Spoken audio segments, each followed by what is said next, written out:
I think that there's a big departure from the traditional parenting that our boomer parents kind of taught us, and we have a responsibility. Again, I identify myself as like a millennial mom, and I know a lot of your listeners are in that demographic too, where it's okay to not stick to the norms and to the traditions that our parents have set for us.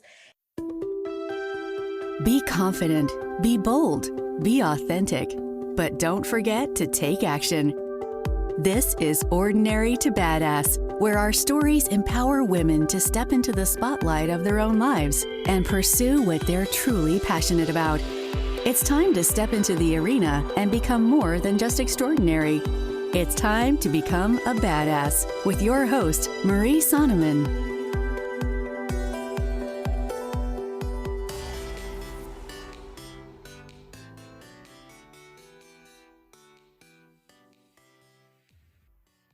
Welcome to Ordinary to Badass, episode number 273. In this episode, you are going to hear from Kasey Potts. Kasey is a lifestyle expert for millennials, and she talks about family, food, fashion, and she's just trying to figure it all out.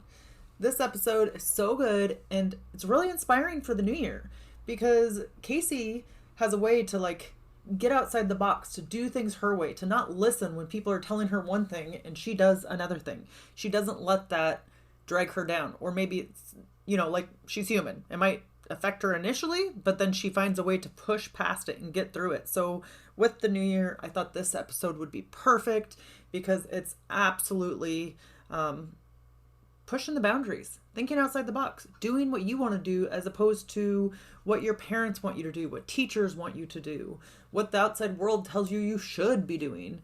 And I say should with the air quotes, but yeah, this episode is so good. And I'm just going to tell you, the audio sounds a little different on my end during this episode when you're listening to it. If I'm telling the truth, I was actually camping when I did this interview. So it's kind of fun. I don't know that I've ever done an interview while I'm camping, but now I can say I have. So yeah, listen to this episode. I can't wait to hear your takeaways because it is so good. And if you loved this episode as much as I did, then head on over to iTunes and leave a 5-star rating and review. Every single rating review helps the Ordinary to Badass podcast get into other badasses' hands just like you. All right, let's get to the episode.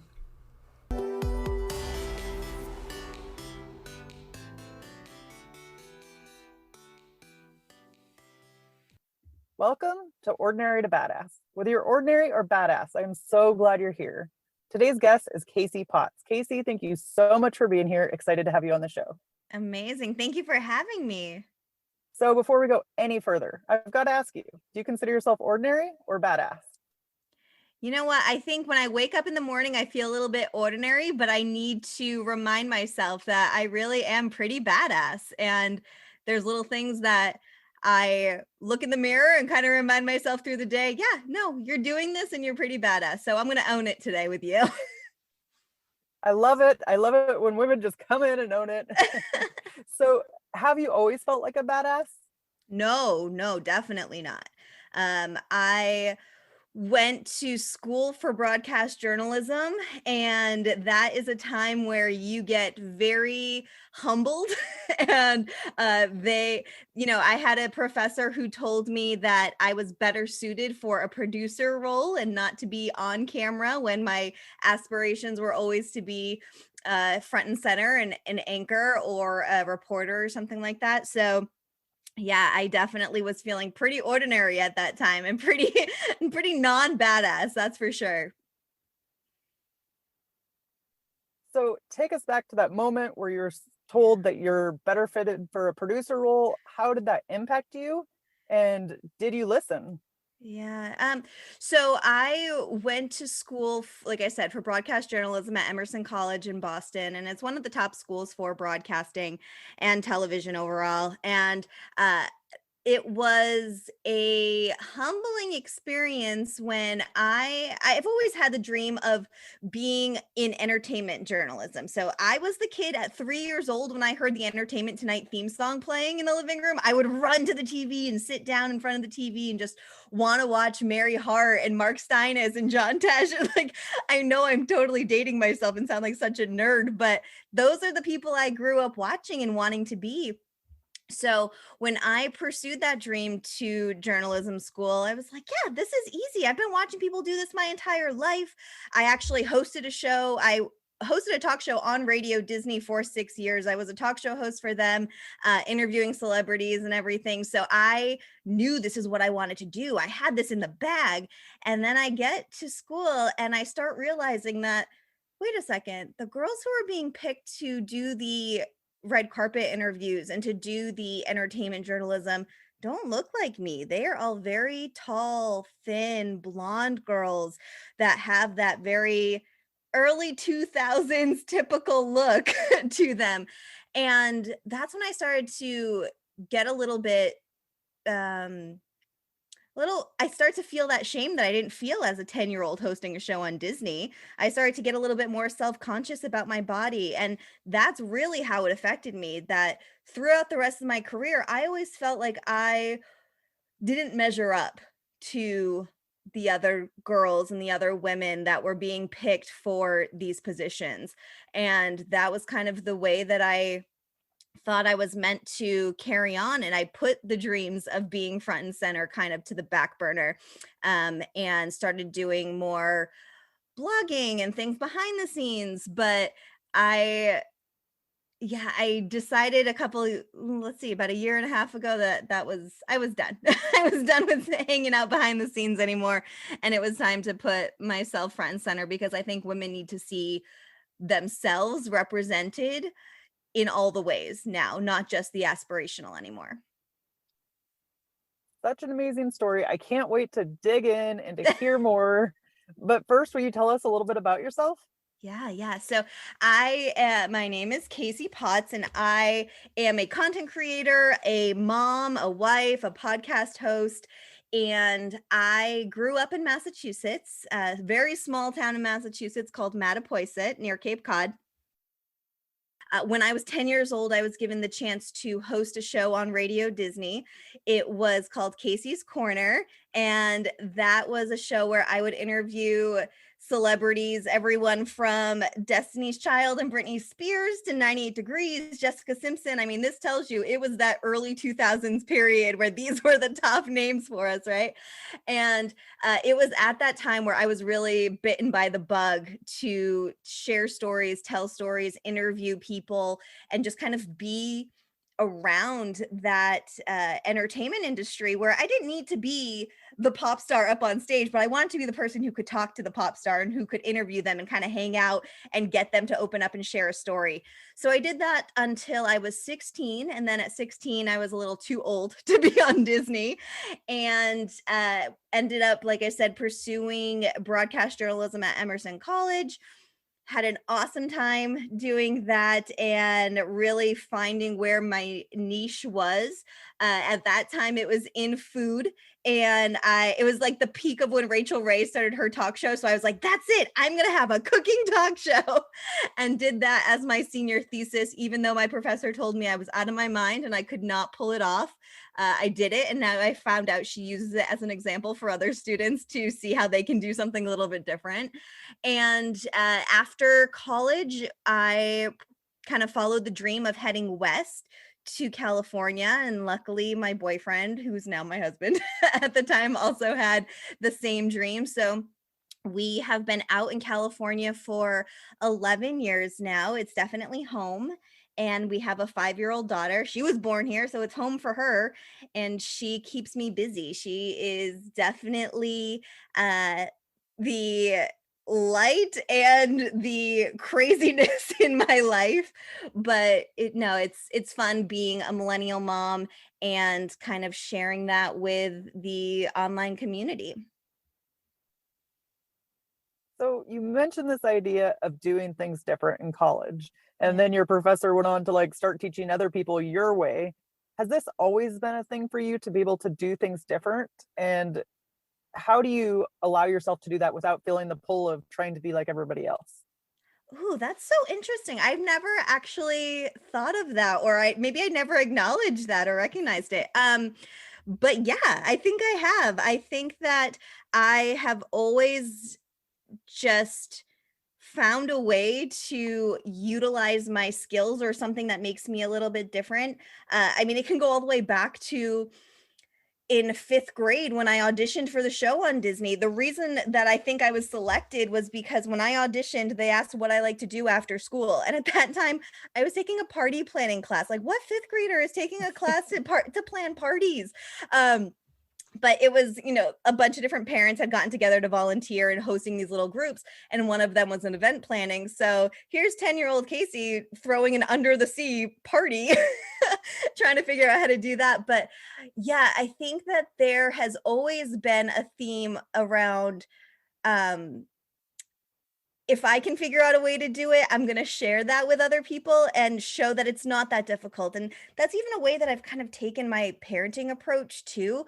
Uh, I think that there's a big departure from the traditional parenting that our boomer parents kind of taught us. And we have a responsibility. Again, I identify myself as like a millennial mom. And I know a lot of your listeners are in that demographic too, where it's okay to not stick to the norms and to the traditions that our parents have set for us. And it's our responsibility to kind of show the future generations that it's okay to do it the way that works for you. And we are in such a different space than what our parents were. Like, we've moved away from home. We don't necessarily have that circular, neighborhood of, oh, well, your aunt and uncle live down this street, your parents live over here, so and so lives over here. A lot of us are kind of on our own and figuring out ways to do it for ourselves. And I've always kind of figured out a way to do things for myself because I've always wanted to do it a little bit different. Like you said, like, I didn't want to do a news show, so I did a cooking show and I figured out how to do it. When I pre-pandemic, I was actually the brand manager for a celebrity chef and out here in LA. And, I didn't necessarily want to do our digital marketing the same way as everyone else had been doing it. So I was like, wait, why don't we develop a web series that showcases our internal team rather than it always focusing on the chef? And that was a huge hit. So I think that if you have this idea that is maybe slightly a departure, don't be afraid to step out of that box. And I think so many of us are afraid to step out of a box, but sometimes it opens up an entire other box that you get to kind of spearhead, which is exciting.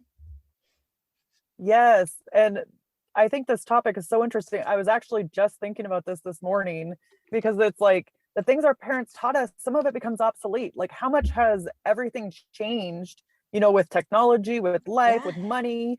Yeah. Everything has changed so much. And like, look at, say, like a VHS tape, and then it went to a Right. DVD, and now everything is to streaming. Like, everything Yeah. has changed so much. You have to adapt to new ways. But instead, maybe we get caught up in this, listen to what our parents taught us or what teachers taught us, and just being the good girl, instead of Right. stepping out of the box. Yeah, and I always talk about the collective they that's in our head, Well, they say that you shouldn't give your kid this until this age, or they say that your child should be sleeping at this point.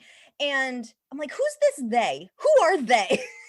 And shut they up because there's circumstances aren't necessarily the same. And I think that, again, we are now such a society of outliers and special circumstances. And I don't mean that because there's kind of a air of entitlement that happens too. I think that people think, oh, well, that doesn't apply to me. It's not necessarily that mentality. I think it's more of the, I want to try it differently and this will work better for my family kind of mentality that you need to take. How has trying things differently served you? I think it's kept my sanity, to be honest. I think that, again, having moved across the country with no family here, I had to figure out ways. I didn't have my mom around, you know, in my house showing me how to do this and that, or even aunts, grandparents, whatever. So I kind of had to figure out how to do it myself, and it helped me, I think, maybe erase a little bit of that comparative narrative too, because I wasn't always like, oh, well, they told me, or they didn't show me how to do it this way, or they showed me how to do it a different way. I figured out how to do it myself, and that's what ended up working for me. Okay, so take me back to this moment where you decided to move to California. What was going on in your head and what propelled you to take action and to take the move? So I have always had, I'm telling you, since that little girl watching Entertainment Tonight in front of the TV, I knew that I wanted to be in California. Would come out here for vacation growing up, and I bought a UCLA sweatshirt. And even though I didn't get out here for college, I just wasn't ready. At that point, I knew I wasn't ready. I'm an only child. Like, there was a lot of things that I wasn't ready to just pack up and move across the country for college at that time. But I've been with my husband since high school. So luckily, we both always had aspirations to move out to California.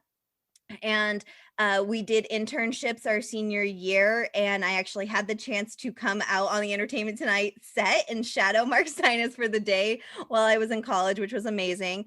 And that's when I was just like, yes, this is the time.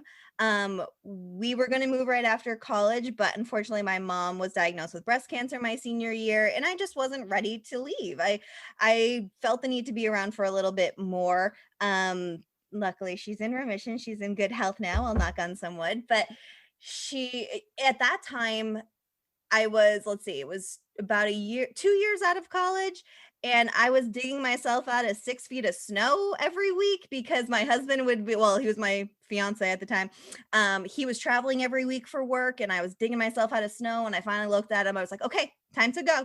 So we packed up one car, two cats, a flat screen TV, and some suitcases, and drove across the country. And we came out, like, we flew out a couple weeks before, found an apartment and everything. And luckily we do have some amazing family friends there, friends that my husband had growing up.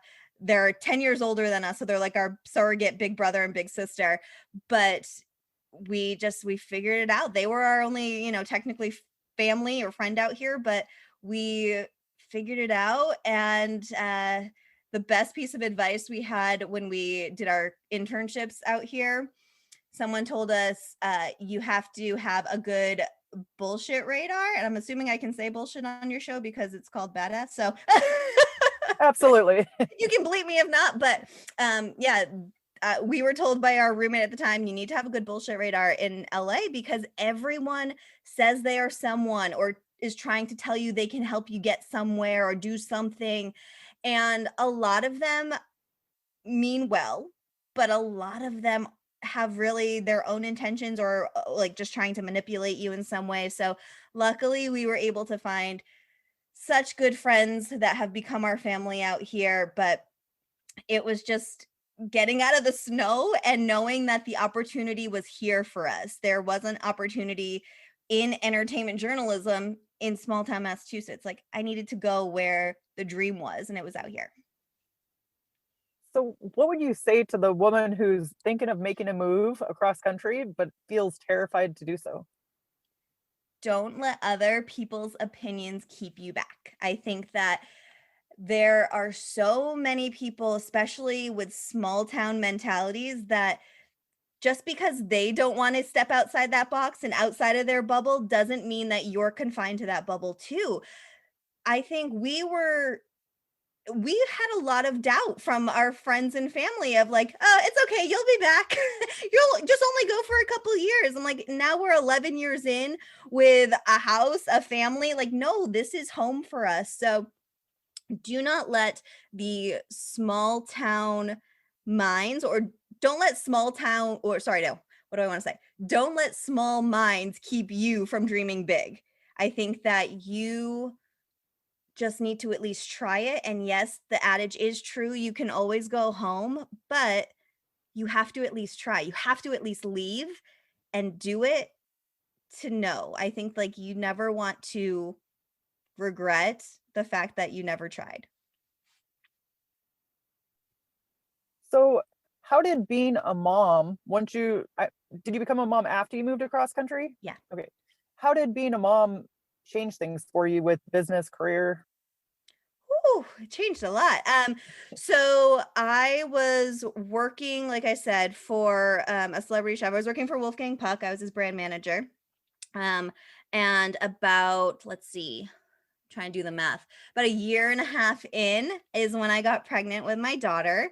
And I'm super grateful for the marketing team that I was on there, because my boss was phenomenal and so understanding and so accommodating throughout my pregnancy, throughout my maternity leave, and all that kind of, um, you know, there's a lot of hoops that you have to figure out. You have that moment of, do I even want to go back? Right. I think a lot of moms have that moment where they're thinking, can I leave my child? Can I do this whole daycare thing? Right. So I was one of those moms. I didn't think I was going to be able to do it. But then, my goodness, after she started crawling around at 6 months and wouldn't stop moving, I was like, yeah, you're good to go. You can go to daycare now.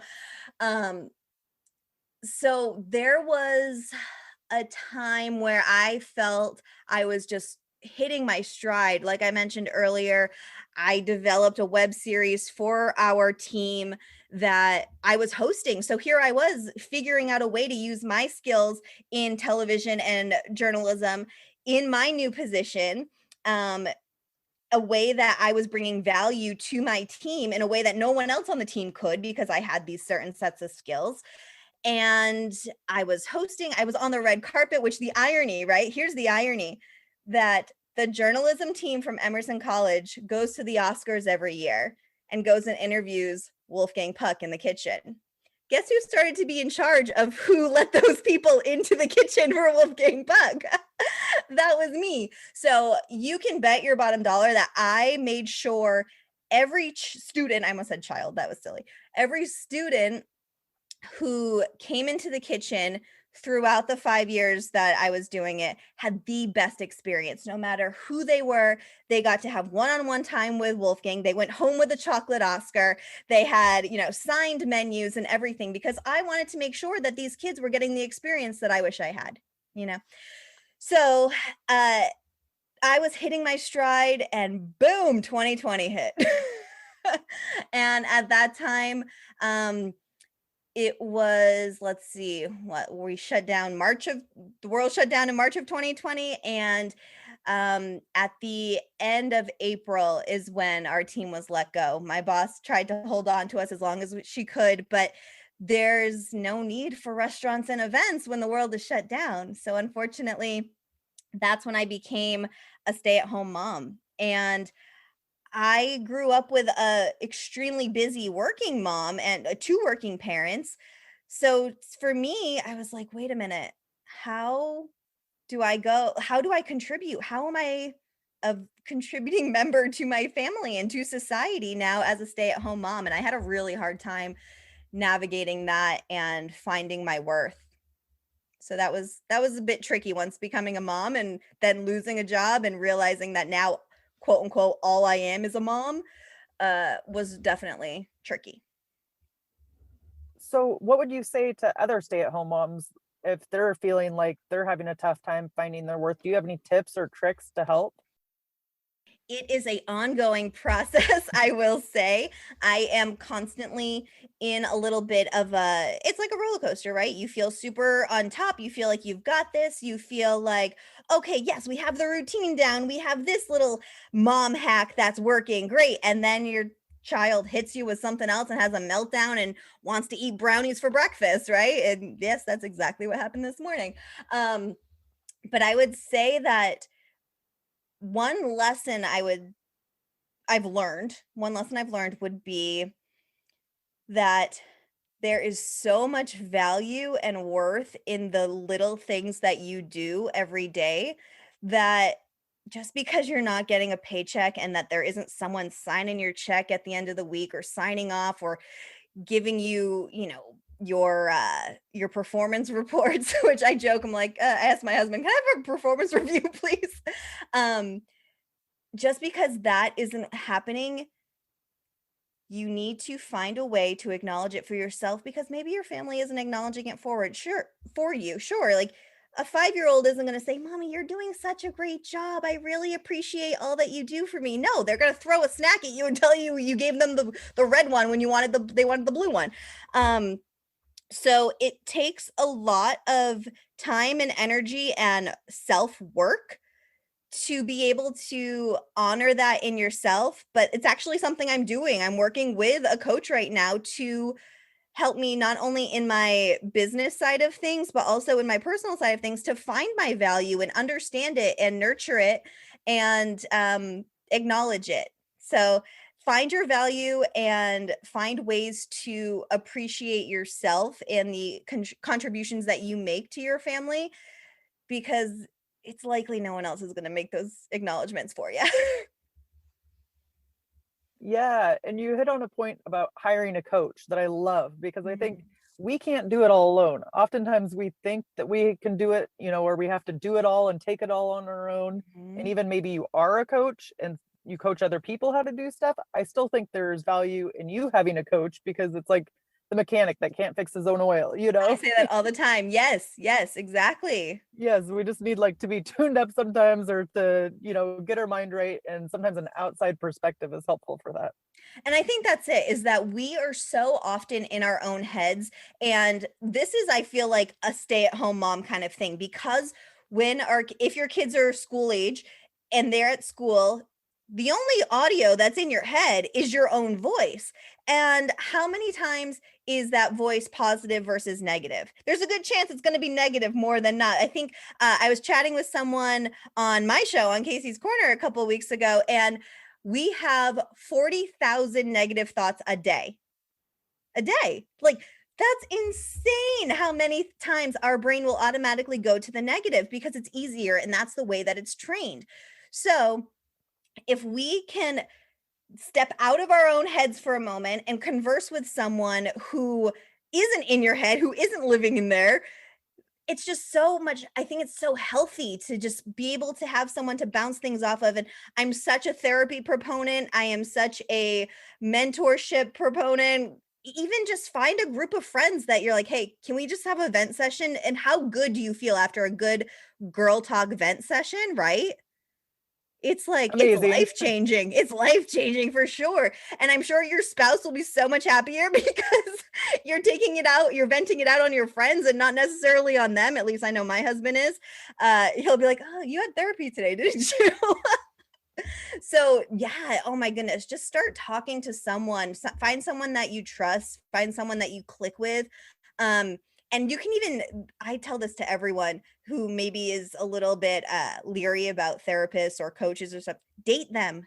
Date your therapist, date your doctors, date a coach, date a mentor because it doesn't necessarily click on the first time, but you need to find a person you click with.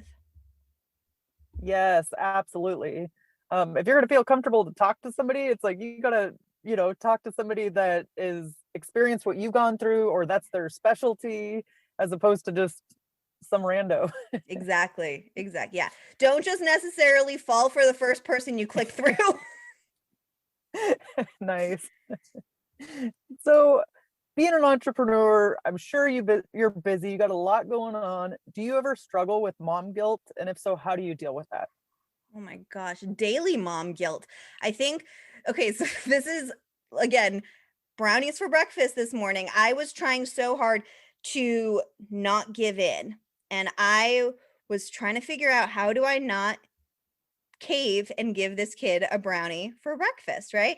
And they're the little bags of the 5 pack, which I'm like, what's the difference between the chocolate chip muffin one and the brownie version? They're the same essentially. Let's be real. But I am so careful with my words with my daughter, and I want to see if she's listening. So this morning, I told her, I said, "Kennedy, you can have anything else for breakfast. It's not going to be the brownies." This was a way for me to stick to my guns and realize I'm not giving in. I'm not going to just say, "Oh," because it's so much easier, right? It's so easy to give in to these kids. And that's where a lot of my guilt lies. So I told her, "You can have anything else. anything else for breakfast? What do you want for breakfast? And she's, I don't know. I don't know what I want for breakfast. I said, Kennedy, I am telling you, you can have anything else in this house. And I thought for sure she was going to be like, candy, can I have nerds? Can I have whatever? And she's like, okay, fine. Can I have fruit snacks and an apple? I was like, win. That's a win right there. She wants fruit snacks, which I know is garbage, and an apple instead of the brownies. Let's do it, right? So I think that my mom guilt is always in the caving in and the bubbling over point. Those are where my two mom guilt lie, because I know that every time I cave in, I'm just hurting myself. I'm just letting her walk all over me at that point. So I feel guilty to our dynamic in that point, and then I feel guilty at the bubbling over point where I knew that if I just kept saying no to the brownie, no to the brownie, no to the brownie, I was going to start the screaming because she wasn't resisting, or she wasn't, caving in, and I wasn't going to cave in either. So as soon as I could figure out a way to kind of give her an option or an alternative, that's when it started to smooth out. But my mom guilt is always in the bubbling over point, and it happens a lot sooner than I want it to, I think, because I am so overstimulated. I am trying to answer this DM, edit this show, make this graphic, and oh wait, there's 3 WhatsApp from the kindergarten class messages. There's so much keeping up that I hit my bubble point a lot faster than I should, and unfortunately it's like her that pushes me over. Yes, I had so many thoughts that came up while you were talking about that. So good. Previously, I had Lynn Bowman on the podcast, and she wrote a book called Brownies for Breakfast. And she helps women with diabetes or people with diabetes to overcome diabetes. So that's totally what that reminded me of. Oh, Like, there's a funny. healthy alternative, I guess, to have brownies for breakfast. Yeah. But also choices. Like, you gave your daughter a choice. And I think that most of us like to have a choice, like instead of just being told to do something, Right. to like have a choice in the matter, like anything else, anything but this. So I thought that was super helpful for moms, like just to think, oh, maybe I could just give a choice instead of like restricting to one thing, give them a couple options. Right, because that's the thing, is how often do we don't want to hear no. We want to hear not this, but this, right? Or we want to hear an option or an alternative. We don't want the door to close. So our kids are going to start to be conditioned that way too. It does get tricky because then I've totally shot myself in the foot where she's been like, can you give me 3 options, please? When I try to tell her this is what we need to do, she's like, I'd like to have a couple options. Sometimes you can't have options. Sometimes there aren't options available. But when it is in your power, if you can give an option instead of a straight no, it will, I think, really help smooth things along. So through this process, maybe with mom guilt kind of beating yourself up a little bit, how do you give yourself grace? Okay, this is a funny, probably, I hope I don't offend anyone. I don't think I'll offend anyone, but I tell all my mom friends, listen, crackheads have babies all the time. Okay. Like, that's what I would tell all of my friends who were pregnant, because they'd be afraid, like, oh my gosh, I ate some sort of pasteurized cheese or unpasteurized cheese, or like, I ate this thing with nitrates in it. I ate sushi by accident, whatever, blah, blah, blah, blah, blah. And I'm like, listen, think about all of the completely unprepared or malnutritioned women who end up having perfectly healthy babies, right? We all figure it out. And the grace that I give myself in the really hard times is understanding that it's not necessarily Kennedy that's the problem. Sometimes it's me that's the problem. Sometimes I've overcommitted myself. Sometimes I've just been I'm realizing this more and more, that the more I sit and scroll, and because so much of what I do is social media based and is digital or like streaming phone based, that I am so overstimulated. So it's her being naggy or touchy or constantly saying, mommy, mommy, mommy. I'm like, Kennedy, I'm the only other person in the house right now. You don't have to say mommy. I know you're talking to me. So I try my best to give myself a moment to take a step away, which I know, trust me, whenever I hear people give this advice too, I roll my eyes a little bit, but I've learned that yes, I need to just take a moment, and it doesn't necessarily have to be, go draw a bath, light a candle, and take 20 minutes to yourself. No, it can be 30 seconds where you walk in another room or take a step outside, take a couple deep breaths, and then walk back in and address the situation. That's again like where when I'm about to hit that boiling point, that's when I take that 30 seconds or take that 5 seconds. It can be whatever you have available, but taking the step away, realizing that it might be a you thing, you need a moment, you're going to carry on, and then getting yourself back into the moment.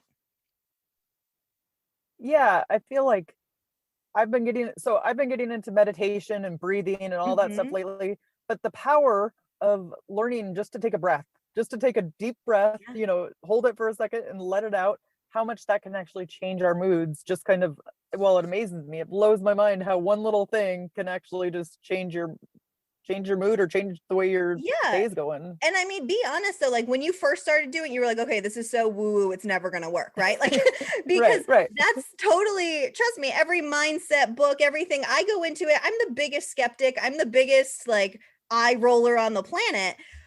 But then when it starts to work, you're like, oh man, they were You're onto like, oh something. shit. I could have been doing this the whole time. Exactly. Yeah. So don't knock it till you try it.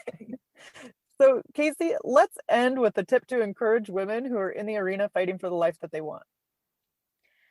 My tip is don't let the small minds keep you from dreaming big. That's, I used that when I moved across the country. I used it when I was a specialist on a marketing team that then became the senior brand manager and the representative of a multi-million dollar company in front of celebrities and the entertainment industry for Wolfgang Puck. And honestly, when I launched my own podcast, I've always had this dream of hosting my own talk show. I've always had a dream of being the next Oprah. And as cliche and silly as that could sound to someone, I know someone else will hear it and get it.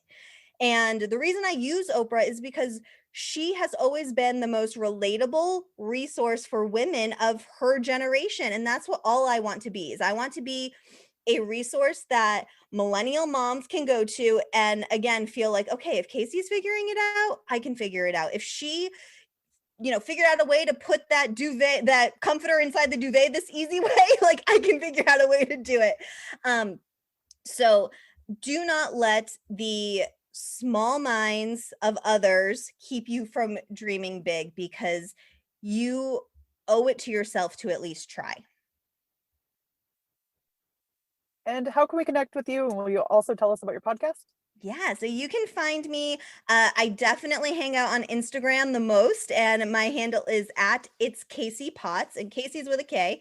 And then I have a weekly podcast where it is called Kasey's Korner, both with K's, and it's the ultimate resource for millennial moms to overcome the overwhelm of everyday life with confidence, humor, and style. Because I feel like we really just need a sisterhood. There's such a comparative narrative that we all have, I think, as moms and as women, where we see this aesthetic that got put out years ago when Instagram and social media first really had its boom. And we assume that that's the everyday life and that's what all moms must be doing. And we feel like we're a little bit of an outlier. So I just want to build a community that shows women, no, you can be confident, you can be strong, you can totally have a messy house, you can totally, your kids can be screaming and wanting brownies for breakfast. It's all totally normal. And that we can just kind of get through it together rather than feeling like we all have to one up each other.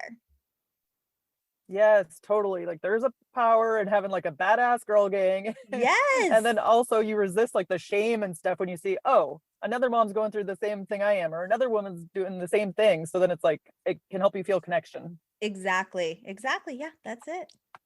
Thank you so much, Kasey. You've been a total badass, and I've enjoyed hearing your story. Thank you so much. We'll chat soon. And with that, we'll end our show. To all the badass women out there staying in the arena, wherever you are, whatever you're doing, own it and get after it. Okay, quick recap. Number 1, it's okay to do things in the way that works for you. Number 2, don't let other people's opinions keep you back. Just because they don't want to step outside that box and outside their bubble doesn't mean that you're confined to that bubble too. Don't let small minds keep you from dreaming big. Number 4, finding your value and find ways to appreciate yourself and the contributions that you make for you and your family. Number 5, in regards to mom guilt, give yourself a moment to step away, go into another room, or step outside. You don't have to be able to take a bath to have self-care. Just take 30 seconds and take a few deep breaths and then step back into the room. Make sure to tune in on Thursday to hear 3 reasons why Kasey Potts is so badass. Talk to you then.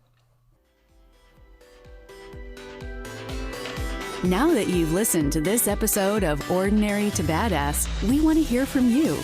Go to our website, ordinarytobadass.com/podcast, and submit your own experience on how you took your life from ordinary to badass and get the chance to be on a future spotlight episode of the show. That's ordinarytobadass.com/podcast. While you're waiting for the next episode of the show, wipe off the sweat, dust off the dirt, and get back in the arena.